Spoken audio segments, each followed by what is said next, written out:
Hi అండి, అందరికీ నమస్కారం. Welcome to my channel Sowji thoughts. Karthika Puranam 17వ అధ్యాయం విందాం రండి. అంగీరసుడు ధనలోభునకు చేసిన తత్వోపదేశం.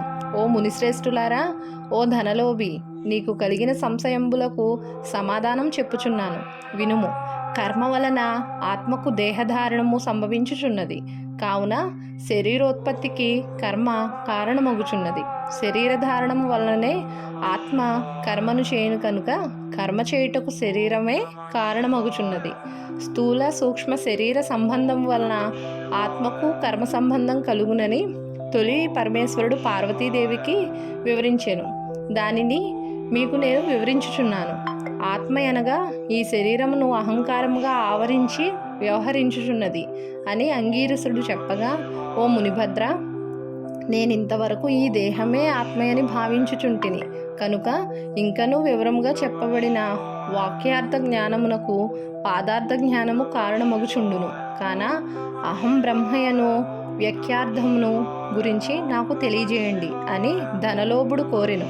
అప్పుడు ధనలోభునితో అంగీరసుడిట్లనియే, ఈ దేహము అంతఃకరణ వృత్తికి సాక్షియే. నేను, నాది అని చెప్పబడు జీవాత్మయే అహం అను శబ్దం. సర్వాంతర్యామి అయి సచ్చిదానంద రూపమైన పరమాత్మనః అను శబ్దము. ఆత్మకు ఘటాదుల వలె శరీరంనకు లేదు. ఆ ఆత్మ సచ్చిదానంద స్వరూపం. బుద్ధి, సాక్షి, జ్ఞానరూపి శరీరేంద్రియములు మొదలగు వాని వ్యాపారమునందు ప్రవర్తింపజేసి వానికంటే వేరుగా ఉన్నదై ఎల్లప్పుడూ నొకే రీతిని ప్రసాదించుతూ నుండునదే ఆత్మ అనబడును. నేను అనున్నది శరీరేంద్రియాదులో కూడా నామరూపంతో నుండి నశించినవియేగాక ఇట్టి దేహమునకు జాగ్రత్త, స్వప్న, సుషుప్త వ్యవస్థలు స్థూల సూక్ష్మాకార శరీరంబులను మూడింటి యందును నేను, నాది అని వ్యవహరించేదే ఆత్మయని గ్రహించుకొనుము. ఇనుము సూదంటూ రాయిని అంటిపెట్టుకొని తిరుగునట్ల శరీర ఇంద్రియాలు దేనిని ఆశ్రయించి తిరుగుచుండునో అదే ఆత్మ. అట్లే అవి ఆత్మ వలన తమ పనిని చేయును. నిద్రలో శరీరేంద్రియాల సంబంధం లేక గాఢ నిద్రపోయి మేల్కొన్న తర్వాత నేను సుఖ నిద్రపోతిని, సుఖంగా ఉంది అనుకోనినదియే ఆత్మ. దీపము గాజు బుడ్డిలో ఉండి ఆ గాజును ప్రకాశింపజేయునట్లే ఆత్మ కూడా దేహేంద్రియాలను ప్రకాశింపచేయుచున్నది. ఆత్మ పరమాత్మ స్వరూపమగుట వలన దానికి ధారాపుత్రాదులు ఇష్టమగుచున్నారు. అట్టి విశేష ప్రేమాస్పదమగు వస్తువేదో అదియే పరమాత్మయని గ్రహింపుము. తత్వమసి మొదలైన వాక్యములందలి త్వం అను పదమునకు కించిత్ జ్ఞాత్వాది శశిష్టమందు జీవాత్మయని అర్థం. తట్ అను పదమునకు సర్వజ్ఞ దిగుణత్వ విశిష్టమైన సచ్చిదానంద స్వరూపమని అర్థము. తత్వమసి అనేది జీవాత్మ పరమాత్మల ఏకత్వమును బోధించును. ఈ రీతిగా సర్వజ్ఞత్వాది ధర్మములను వదిలివేయగా సచ్చిదానంద రూపం ఒక్కటియే నిల్చును.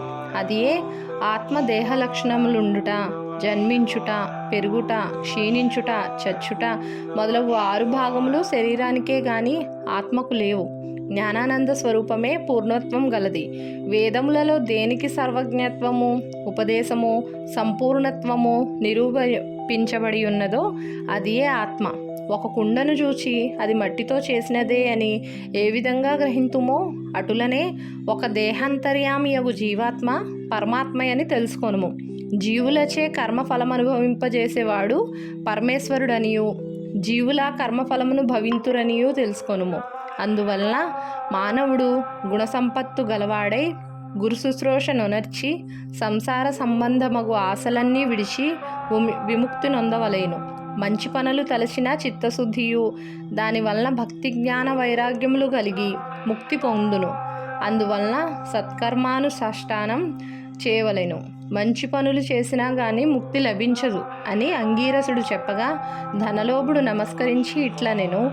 ఇట్లు స్కాంద పురాణాంతర్గత వశిష్ఠ ప్రోక్త కార్తీక మహాత్మ్యమందలి సప్తదశాధ్యాయం 17వ రోజు పారాయణం సమాప్తం. వీడియో కనుక నచ్చితే లైక్ చేయండి, షేర్ చేయండి, కామెంట్ చేయండి. కొత్తగా చూస్తున్న వాళ్ళైతే సబ్స్క్రైబ్ చేసుకోండి.